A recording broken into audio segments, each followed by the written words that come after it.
తమిళనాడు ఎక్కడికక్కడ ఈ వేర్పాటువాద వ్యాఖ్యలు చేస్తుంది. వేర్పాటువాద మనస్తత్వంతో ఉంటుంది. పెరియార్ సిద్ధాంతాలు, మరి లేకపోతే వామపక్ష భావజాలము, లేకపోతే మేము సపరేటు, దేశంతో సంబంధం లేదు, మేమందరము ఒక జాతి అనుకుంటారో ఏమో తెలియదు. కానీ త్రిభాషా విధానంతో పాటు అనేక కేంద్ర ప్రభుత్వ పథకాలను అయితే విమర్శిస్తుంటాయి, వ్యతిరేకిస్తూ ఉంటాయి. నిజానికి ఈ త్రిభాషా విధానం అనేది ఎక్కడా వ్యతిరేకించాల్సిన అవసరం లేదు. వాళ్ళకి హిందీ నేర్చుకోవడం ఇష్టం ఉండదు. దాన్ని ఇప్పుడు త్రిభాషా విధానానికి ఆపాదిస్తూ వాళ్ళు డైరెక్ట్గా సుప్రీంకోర్టు దగ్గరికే వెళ్ళిపోయారు. సుప్రీంకోర్టు దగ్గరికి వెళ్ళినటువంటి వారు కనీసం స్పృహతో మాట్లాడాలి కదా. మేము త్రిభాషా విధానాన్ని వ్యతిరేకిస్తున్నాము అంటే ఓకే, కానీ వీళ్ళు హిందీని వ్యతిరేకిస్తున్నామంటే మరి సుప్రీంకోర్టు ఏం చెప్పింది నిన్న? బివి నాగరత్నం గారు అలాగే మిగతా న్యాయమూర్తులు ఏం చెప్తున్నారంటే, త్రిభాషా విధానాన్ని వ్యతిరేకించడం వేరు, హిందీని వ్యతిరేకించడం వేరు. త్రిభాషా విధానంలో ఏముంది? మీకు తెలియంది ఏముంది?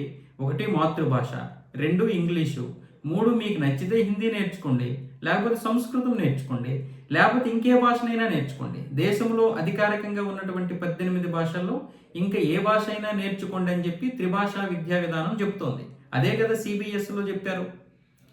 మీకు హిందీ ఇష్టం లేకపోతే సంస్కృతం నేర్పండి అని చెప్తే అటువైపు న్యాయవాదులు ఏమంటున్నారో తెలుసా?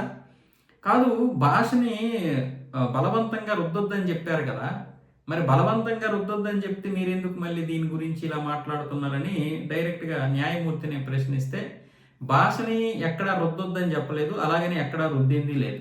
త్రిభాషా విధానంలో మీకు నచ్చిన భాషను నేర్చుకోండి. మాతృభాష, ఇంగ్లీషు, ఇంకేదైనా భాష. మీరు ఇంగ్లీష్ నేర్చుకోకూడదు అనుకుంటే ఇంకొక భాషను కూడా, ఇంకో 2 భాషలను కూడా నేర్చుకోవచ్చని కూడా సుప్రీంకోర్టు అయితే స్పష్టంగా చెప్తుంది. సిబిఎస్లో ఉన్నది అదే. కానీ మనం ఏం చేస్తాం? మాతృభాషని, ఇంగ్లీష్ని నేర్చుకుంటాం, కానీ జాతీయ భాష అయినటువంటి హిందీని కూడా నేర్చుకుంటాం, మిగతా రాష్ట్రాలన్నీ కూడా. కానీ తమిళనాడు మాత్రం ఈ హిందీని వ్యతిరేకిస్తుంది. ఎందుకు వ్యతిరేకిస్తారో తెలియదు. కానీ వీళ్ళు ఢిల్లీ వెళ్తే మాత్రం హిందీలో మాట్లాడతారు, ఇంగ్లీష్లో మాట్లాడతారు. ఎవడో పరాయి భాషను మాట్లాడతారు, కానీ మన దేశ భాషను మాత్రం మాట్లాడరు. ఇప్పుడు మన దేశంలో ఉన్నటువంటి 142 కోట్ల మంది, 146 కోట్ల మంది హిందీ మాట్లాడారు అనుకోండి, పరిస్థితి ఎలా ఉంటుంది? ఎన్ని అవకాశాలు వస్తాయి? ఎంత కాన్ఫిడెన్స్ ఉంటుంది? ఎంత ఏకభావం ఉంటుంది? మన మాతృభాష మనకు ఉంటూనే మన హిందీని మనం నేర్చుకుంటే అందరము ఏ మూలకైనా వెళ్ళిపోవచ్చు, ఎక్కడ అవకాశం ఉన్నా వెళ్ళిపోవచ్చు. వేరే దేశాల వైపు చూడాల్సిన అవసరం ఉండదు.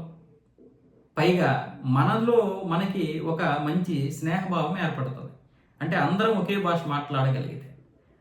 ఇప్పుడు మన దగ్గర అధికారికంగా 18 భాషలు ఉన్నా, అనధికారికంగా దగ్గర కొన్ని వందల భాషలు ఉన్నాయి. 3 లక్షల మంది కూడా ఒక భాష మాట్లాడేటటువంటి ఉంది, ఇరుకుల భాష. ఇలా ఎన్నో భాషలు ఉన్నాయి మన దగ్గర. కానీ అందరికీ ఒక భాష, ఒకే భాష, ఒకే జాతీయం అనే దాని మీద మనం పనిచేస్తే ఈరోజు ఎంత బాగుంటుంది. చైనాలాగా అభివృద్ధి చెందాలంటారు. మరి చైనా వాడు ఇంగ్లీష్నే రానివ్వడం, వాళ్ళ చైనీస్ భాష తప్ప ఎవరూ మాట్లాడరు. ఈరోజు ప్రపంచంలో ఎక్కువ భాష, ఒకే భాష మాట్లాడుతున్నది వాళ్ళే, చైనీస్ భాష. 102 కోట్ల 110 కోట్ల మంది మాట్లాడుతున్నారు. మరి మనం ఎందుకు మాట్లాడలేకపోతున్నాం? మనం ఎందుకు హిందీని అందరం కలిసి మాట్లాడలేకపోతున్నాం? దీన్ని ఎందుకు దూరం చేస్తున్నారు? ముఖ్యంగా ఈ తమిళనాడు వాళ్ళు ఇంత చండాలంగా ఆలోచిస్తున్నారు అన్నమాట. అందుకే సుప్రీంకోర్టు ఈ సంచలనమైనటువంటి వ్యాఖ్యలు చేసింది. మీరేమి సపరేట్ కాదు, మీరు ఈ దేశంలో భాగమే, మీరెందుకు అలా వేర్పాటువాదంతో మాట్లాడతారు? ఏమైనా హిందీని బలవంతం చేశారా? మీకు నచ్చిన భాషను ఎంచుకోండి. మీ మాతృభాష తమిళ ఎలాగో ఉంది, దాంతోపాటు ఇంగ్లీష్ మీరు నేర్చుకోవడానికి ఇష్టపడుతున్నారు, మీకు అదంటే బాగా ఇష్టమే కదా. మరి 3వ భాషను మీకేంటి నొప్పి నేర్చుకోవడానికి? మీకు హిందీ ఇష్టం లేకపోతే సంస్కృతం నేర్చుకోండి. మీకు కన్నడ అంటే ఇష్టం ఉండదు, తెలుగు అంటే ఇష్టం ఉండదు, మిగతా భాషలు ఎలాగో ఇష్టం ఉండదు అన్న విధంగా వాళ్ళు ఇండైరెక్ట్గానే మాట్లాడారు. తెలుగుని కన్నడని ప్రస్తావించకపోయినా మీకు ఏ భాష ఇష్టం ఉంటే ఆ భాషను నేర్చుకోండి, తప్పేముంది? ఆ విధంగా చెప్తుంది. కానీ ఇక్కడ ఫోర్స్ ఏముంది? విద్యార్థులకు ఇంతకుముందు కూడా ఇదే సౌకర్యాన్ని కల్పించారు. వారికి నచ్చిన భాషను ఎంచుకునేటటువంటి విధానమే తెచ్చారు. కానీ దాన్ని మీరు కావాలని వ్యతిరేకించారని కూడా న్యాయవాదికి గట్టిగానే గడ్డి పెట్టారు. కానీ మరి వాళ్ళు ఆ వేర్పాటువాద లక్షణంతో ఉంటున్నారు. మళ్ళీ వీళ్ళకి విదేశీ భాష ఇంగ్లీష్ మాత్రం కావాలి. మరి ఈ కనిమొలి డిఎంకే వాళ్ళు, అలాగే ఇప్పుడు విజయ్ క్యాబినెట్లో ఉన్న వాళ్ళు ఢిల్లీ వెళ్తే ఎలా మాట్లాడతారు? హిందీలోనే కదా మాట్లాడతారు. మీరు హిందీ నేర్చుకోవడం ఏంటి?